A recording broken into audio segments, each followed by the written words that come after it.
BJP अपना कोई चेहरा बतौर सीएम लेके आती है तो वो कौन से ऑप्शंस आपको लगता है? क्योंकि लगातार हमने देखा कि किस तरीके से नित्यानंद राय काफ़ी करीबी हैं होम मिनिस्टर के भी और काफ़ी क्लोज एड हैं।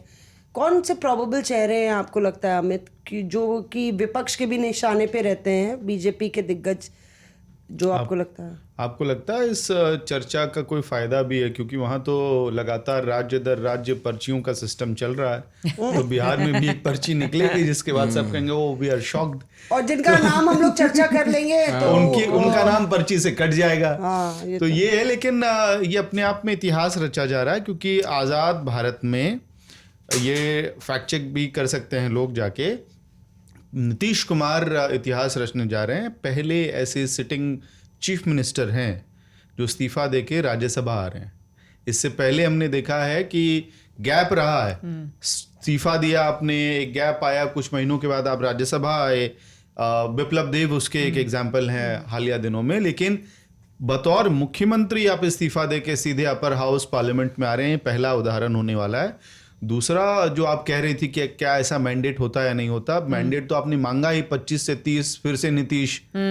आप 25 से 30 फिर से नीतीश नहीं कहते और पहले ही कह दिए होते तो हो सकता है कि राजद के साथ जदयू का फिर से गठबंधन हो जाता और बीजेपी 25 से 26 बोल देते तो हाँ 25 से 26 हाँ, तक तो खत्म हो जाता फिर खेली। फिर हो सकता है नीतीश कुमार इधर ही आके चुनाव लड़ लिए होते अगर आप सीएम उनको नहीं ऑफर करते। और ये पिछली बार भी चुनाव में जब हम लोग 20 का चुनाव कर रहे थे, रिजल्ट आया था, तब ये जिक्र हो रहा था कि क्या 2 साल बाद नीतीश कुमार को कहीं नॉर्थ ईस्ट में किसी राज्य में गवर्नर बना के बीजेपी भेज देगी। और 2-2.5 साल या 3 साल मैक्सिमम बाद सरकार वहां पलट गई थी। तो सारे सवाल हैं अपने आप मन में।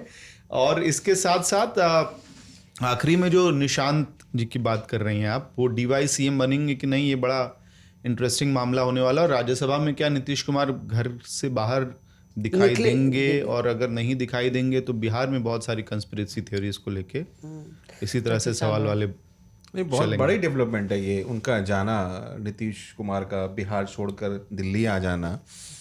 अभी तक नीतीश ही का ऑल्टरनेटिव नहीं था ऑपोजिशन के पास, क्योंकि वो उनके साथ में एक वोट है जो वो स्विंग करता है, उन्हीं के साथ वो, उसको नीतीश कुमार के अलावा और किसी चीज से मतलब नहीं था। वो वोट कब कैसे बिहेव करेगा, वो रुकेगा बीजेपी के पास में। अगर बीजेपी को नीतीश की जरूरत इसलिए थी क्योंकि एक बड़ा चंक ओबीसी का उनके साथ में स्विंग करता था। तो अब वो उनके पास टिकेगा या नहीं टिकेगा, आरजेडी अपने आप को कैसे मजबूत करेगी, कांग्रेस भी करेगी नहीं करेगी नहीं। हमें ये खबर मिल रही है कि कांग्रेस सबसे पहले टूटने वाली है।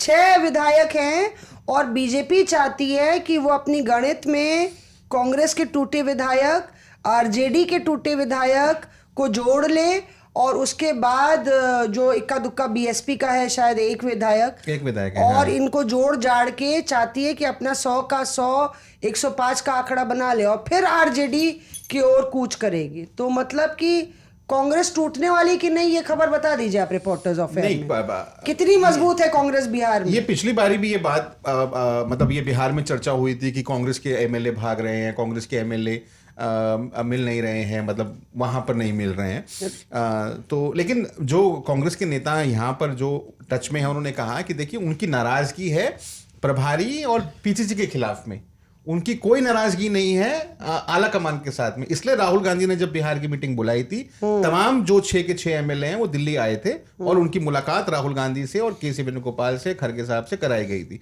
तो कांग्रेस को तो अभी लगता है कि भाई अभी नहीं भागने वाले हैं, लेकिन जाने वाले को कौन रोक पाया है, इसी पे। लेकिन मुझे जाने वाले को कौन रोक पाया है? जिस कॉन्फिडेंस से राहुल ये बातें कर रहे हैं, इतना ही कॉन्फिडेंट एक जमाने में झारखंड में कांग्रेस के कोऑर्डिनेटर्स वगैरह थे और 2 विधायक बंगाल में पकड़े गए थे, जिनमें से अभी घर वापसी के बाद एक मंत्री भी बने हुए हैं। इरफान अंसारी नाम ले दीजिए ना। हाँ। तो ये कॉन्फिडेंस समय पे टॉप लीडरशिप तो कॉन्फिडेंट ही रहता है। लोकली वहां पे एक नई यूनिट बनाने की तैयारी चल रही होती है। हमने रिसेंट एग्जाम्पल आसाम में देख ही लिया है कि राहुल गांधी से बात करवाई गई और जो इतने साल 35 साल तक वहां पे रहे कांग्रेस के साथ, उन्होंने भारतीय जनता पार्टी ज्वाइन कर लिया। एक और चीज होगी जो 100 का आंकड़ा आप बता रही थी, इसके बाद ये सवाल अपने आप में उठेगा कि क्या नीतीश कुमार मजबूत होने की वजह से कमजोर हो गए? आपने इतना मजबूत कर दिया विपक्ष को, मतलब अपनी अलायंस को 85, 89 कि इसके बाद विपक्ष बचा ही नहीं है। आप इमेजिन कीजिए 40-50 पे अगर इंडिया गठबंधन होता और ऐसा प्रपोजिशन होता और नीतीश कुमार अगर खुश नहीं होते, सारे प्रोबेबल्स बोल रहा हूं मैं, तो इधर जो है आप ये प्रपोजिशन देते और उधर नई सरकार गिरती, फिर से नीतीश कुमार मुख्यमंत्री का शपथ ग्रहण कर रहे होते। सही बात। नहीं, मुझे एक नेता ने अच्छा, ये बताया, अच्छा बोला, अच्छा हाँ, उसने ये समझाया। सही पॉइंट हाँ। है इनका। जो पॉइंट है मतलब कि मुझे एक नेता ने बताया कि जब 2024 के चुनाव के दौरान जब नाराजगी हुई नीतीश ने वॉकआउट किया, उससे पहले राहुल गांधी को एक प्रपोजल दिया गया था, आप नीतीश कुमार को कन्वीनर बना दीजिए और को कन्वीनर बना दीजिए आप एमके स्टालिन और अभिषेक बैनर्जी को, इनको कर दीजिए आप और प्रधानमंत्री आप बन जाइए। मतलब इस तरीके की चर्चा चलने लगी थी कि ये सबसे अच्छा उचित फॉर्मूला है, क्योंकि उस समय नीतीश कुमार लगातार पोजीशन को लेके क्लैमर कर रहे थे और उनका इनिशिएटिव था।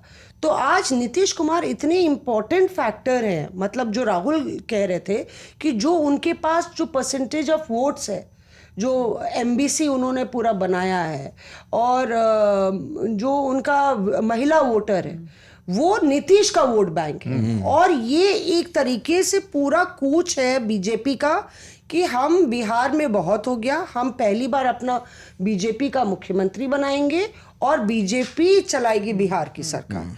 और जो कैबिनेट, जो नई सरकार आएगी, उसमें आप देखिएगा बड़े फेरबदल होंगे, पुराने चेहरों को ड्रॉप आउट किया जाएगा। ये मुझे लगता है पॉलिटिकली मेरा इंक्लिंग है कि पुराने चेहरों को ड्रॉप आउट किया जाएगा, बड़ा फेरबदल होगा और एक पूरा कंप्लीट मेकओवर होने वाला है बिहार में। महाराष्ट्र मॉडल पे जा रहा है बिहार। हाँ, क्योंकि और ये सेम बात महाराष्ट्र मॉडल वाली मैं और पीयूष पहले बोल चुके हैं। देखिए पैटर्न है इसमें, हाँ, कि एक पैटर्न है। और क्योंकि मैंने आपको कहा ना कि प्लानिंग 2 साल 3 साल की नहीं होती है, प्लानिंग होती है 10 साल की, प्लानिंग होती है 15 साल की। बंगाल के अंदर आप देखिए, तमिलनाडु के अंदर आप देखिए, आप आज ये बोल सकते हैं कि भाई शायद बीजेपी और आरएसएस जो है वहाँ उतना सक्रिय नहीं है। केरला जैसी जगह के अंदर सबसे ज्यादा काम आरएसएस कहीं कर रहा है तो केरला में कर रहा है। तो वो क्योंकि आपको अपने, उनका मानना है कि भाई फाउंडेशन स्ट्रांग करिए, इमारत तो अपने आप बनती चली जाएगी।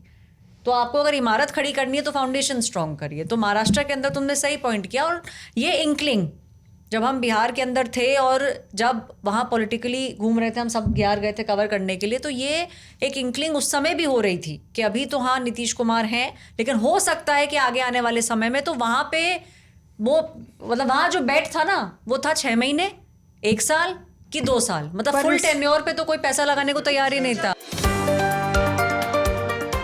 Reporters of